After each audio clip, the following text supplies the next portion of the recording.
Okay, so I'm about 9 days out now from my tricep injury, tearing it in competition. I'm not sure if you can see it well right here, the bruising anymore. See a little bit right here, right there. So now that I'm 9 days out, I'm continuing with my manual therapy, except I'm only doing it once to twice a day. And now I'm doing pumping drills, okay? So before, even though it was a very slight tear, we didn't want to really move the muscle that much at all or contract it. What we did want to do is make sure that we stabilized it, put a lot of heat on it, flush a lot of blood to it, make sure there's a lot of nutrients, take care of myself, not eat trash, which I already don't do, and make sure I can heal myself a lot faster. So now that I'm incorporating the pumping drills, I'm actually going to show you what I've been doing, so that way you can utilize the same tool to help recover you in case you run into the same situation. Now I did the same thing, type of pumping drill when I tore part of my hamstring off of my shin back about 3 years ago in another competition. So a lot of times I can't just do this inside on the table, or I'm sorry, the countertop at home.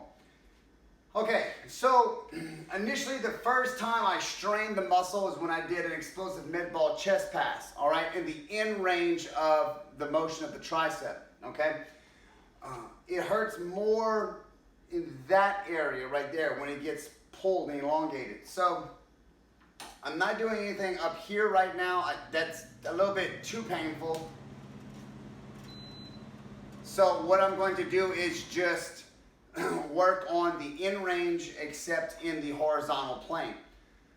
Now I can't do it on the floor. I don't have enough balls to actually do it yet. It's probably going to hurt too much. The whole point is this not to hurt. Okay, so I'm going to lean in and I'm going to slightly come in a few degrees and then come back out and flex. Lean in, come back out and flex. All right, doesn't look like I'm doing much. All right, and I'm not. And so what I'm going to do is I'm going to do 2 rounds of 30 reps. Like this.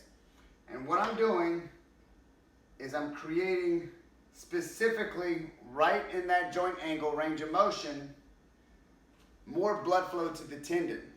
All right, tendons are very difficult to get blood flow to, so pumping drills work really well for this situation. I only do this right now once a day. I just started actually today, so I told you how to keep up with you what is going on. I also do the short range way down here, just in case.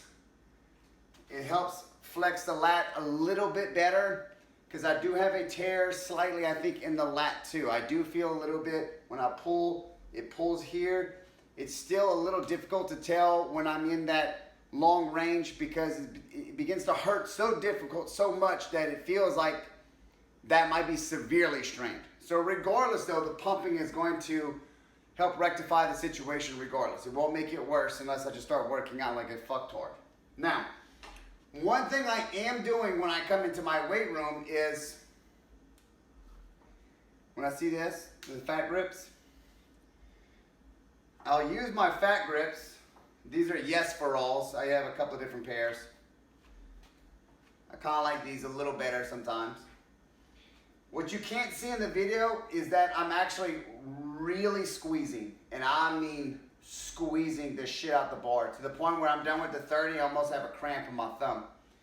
And I'm trying to recruit as much CNS activation as I can. All right? I'm actually kind of tightening up my lats at the same time. I'm creating a forceful movement across my entire body. All right? I'm really trying to turn on that central nervous system so I can get my neurons firing more efficiently and help, like I said, pump the blood into my tendons and the muscles that have been strained, all right? So that's what's going on right now. Pumping drills, try this out if you have an injury. Remember, it's not supposed to hurt. If it's causing pain, stop doing it. You're not ready for it yet.